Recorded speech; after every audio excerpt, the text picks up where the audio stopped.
मालदीव की तरफ से भारत को आया है थैंक यू, क्योंकि भारत ने मालदीव को $50 मिलियन का कर्जा दिया है। आखिरकार भारत ने ये कर्जा क्यों दिया है? क्या ये एक ब्लैकमेल चल रहा है या फिर IMF की वजह से हो रहा है? जियोपॉलिटिक्स में बहुत सारी चीजें हो रही है, जानने को मिलेगा बहुत कुछ। आइए जानते हैं इन खबरों को विस्तार से। स्क्रीन पर जो देश देख रहे हैं मालदीव की ना अभी कुछ भी कहा नहीं जा सकता है कि मालदीव के अंदर किस तरह का वातावरण है। हाँ, एक चीज जरूर देखने को मिल रहा है कि मालदीव बिल्कुल बेशर्मी के साथ सामने आकर भारत से मदद मांग लेता है। भारत मदद भी कर देता है और उस मदद के बाद बहुत ही बेशर्मी के साथ मालदीव चाइना को अपने देश में एंट्री भी करने देता है। चाइना के जासूसी जहाज दो बार मालदीव के आसपास आ चुके हैं। अभी मालदीव के लिए संकट बना हुआ है दो चीज। एक तो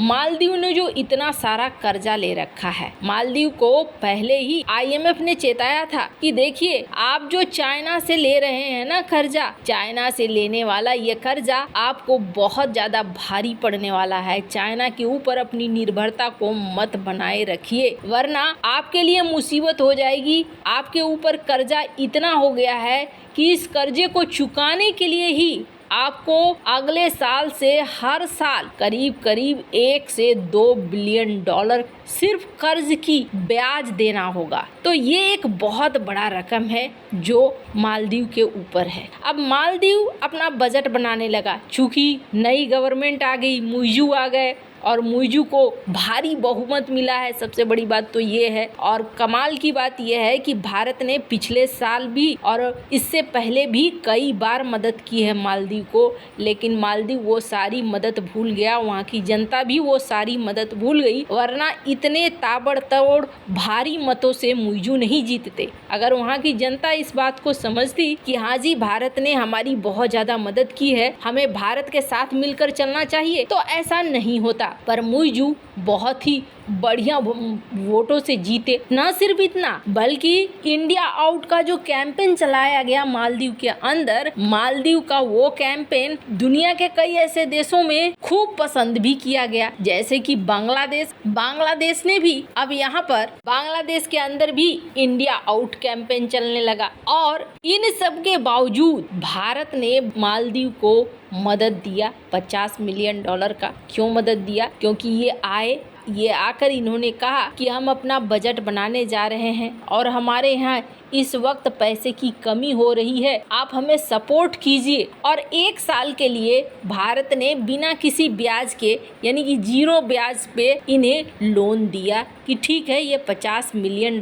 का ट्रेजरी बिल है जो आप इस्तेमाल कर सकते हैं और आप अपने बजट को संशोधित करके चला सकते हैं। अब समस्या ये है कि ये अपना बजट बनाने के लिए भी भारत से पैसे लेकर जा रहे हैं। भारत का ये खा लेंगे, लेकिन भारत का ये गुणगान नहीं करेंगे। अभी के लिए इन्होंने गए, ये वापस जाकर इन्होंने बड़ा सा थैंक यू सोशल मीडिया पर चिपका दिया। लेकिन सवाल ये उठता है कि आगे क्या? आगे देखिए, इनकी जो दोस्ती हो रही है ना, इनकी दोस्ती भारत के सारे दुश्मनों से ही हो रही है।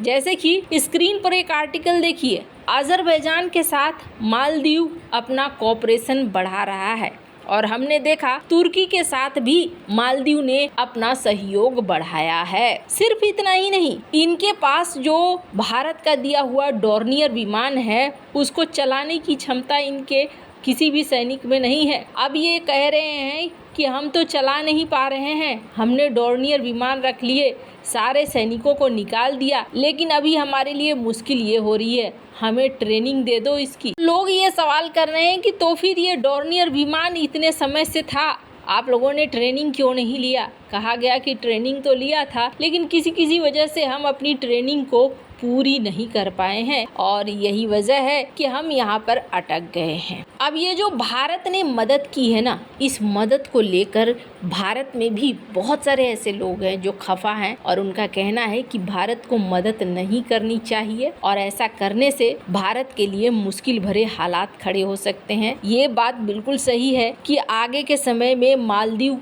निवेश के लायक नहीं है इसलिए निवेश के लायक नहीं है क्योंकि मालदीव को लेकर कहा जाता है कि मालदीव एक ऐसा द्वीप है जो कि डूबेगा ही डूबेगा और मालदीव को डूबने में थोड़ा वक्त लग सकता है, लेकिन ये कहा गया पहले तो 2050 तक ही कहा गया था, पर अभी कहा जा रहा है कि करीब 2100 के आसपास में ये डूब जाएगा। और मोहम्मद मुइज़ इस बात को जानते हैं, कहा जा रहा है कि वो अब कोशिश कर रहे हैं कि कहीं और बसाया जाए, एक नया लैंड बनाया जाए। अगर ये 2100 में डूब जाता है पूरा का पूरा तो फिर अब आपके मन में ख्याल आया होगा कि क्या ऐसा हो सकता है। ये तो यूं ही कहा जा रहा है, ऐसा नहीं हो सकता है, कोई देश क्या पूरा का पूरा डूब सकता है। तो यहाँ पर आप गलत हैं।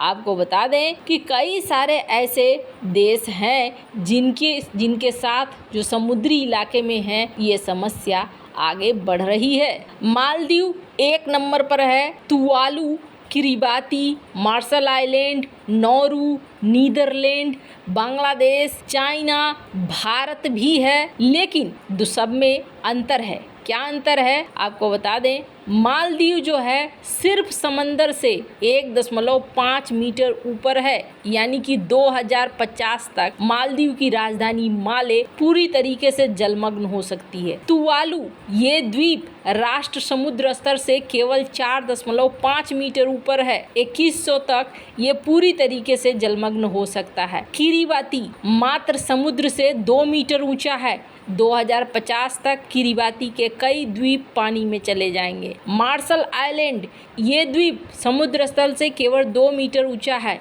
2100 तक ये भी पानी में चला जाएगा। नौरू ये 3 मीटर ऊंचा है, 2100 तक ये भी चला जाएगा। बांग्लादेश 10 मीटर ऊंचा है, 2100 तक ये भी चला जाएगा। चाइना का 54% हिस्सा समुद्र तल से 50 मीटर से कम ऊंचाई पर है, 2100 तक चीन के कई तटीय शहर जिनमें संघाई, हांगकांग शामिल हैं जलमग्न होंगे। भारत 40% हिस्सा समुद्र तल से 50 मीटर से कम ऊंचाई पर है, 2100 तक भारत के कई तटीय शहर जिनमें मुंबई, चेन्नई शामिल हैं जलमग्न हो सकते हैं। ऐसे में यहाँ पर निवेश करना भी कोई सार्थक निवेश नहीं होगा, पर हाँ अगर तत्काल के लिए भारत ने पैसे दिए हैं तो तत्काल के लिए भारत को इस पैसे देने का फ़ायदा भी उठाना चाहिए। ये नहीं कि आप ब्लैकमेल होकर यहाँ पर पैसे दे रहे हैं कि नहीं जी सिर्फ चाइना को रोकने के लिए हम तुम्हें पैसे दे रहे हैं, ऐसा नहीं होना चाहिए। वैसे